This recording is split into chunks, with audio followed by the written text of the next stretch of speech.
I'm not saying I don't understand why people drink when they're sad. I get it, I guess. But I don't know. For me, it's more just it's a mood enhancer, you know? That's what I didn't like about the drugs that I did when I was in Spicer. Is like there was one time like everyone was being so dramatic and everyone was fighting. I remember I wanted to take Molly that night. And I remember that was like a low for me. I didn't feel good that I wanted to do that.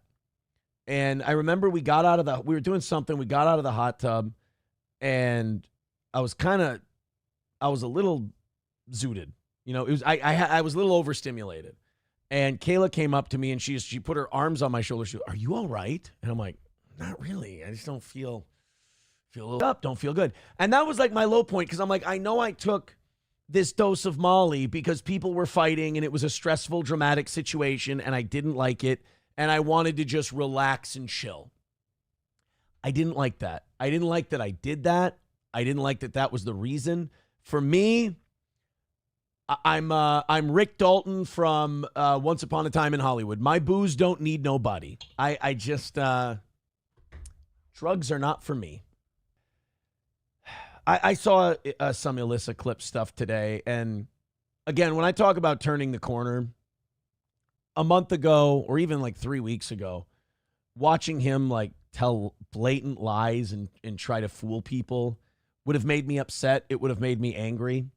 Now I watch it and I just get sad because all I can think of, like a group I belong to, there's a term called detachment, where when you're affected by people's certain behaviors, you have to detach. You can't try to rationalize it. You can't try to, oh, they should apologize. Oh, they really hurt me. Do they even know? You just detach.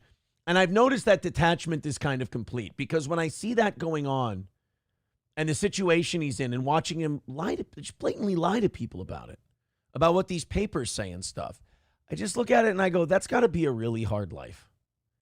I don't look at it and I go, that motherfucker, this and that. I just look at it, I go, that's got to be really tough for him.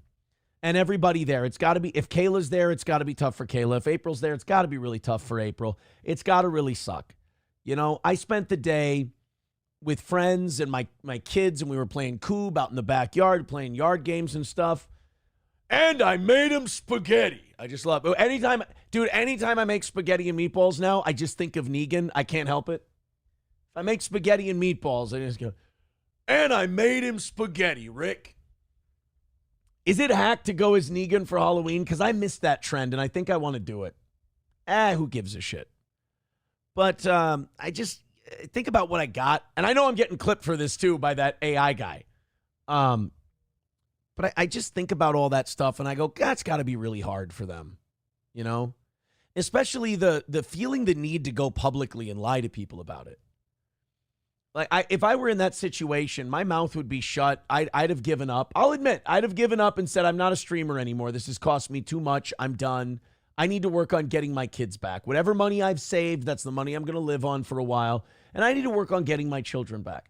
And watching people do the opposite of that and feel that it's important to, talk to strangers on the internet about these situations because you can't stand not controlling how they think about it. It doesn't make me mad anymore. I just look at it and I go, that's too bad. It's just, that's got to be a shit life and that's got to be really hard. And I hope that steps are taken to make that better. Because like I said, that suffering doesn't help me at all.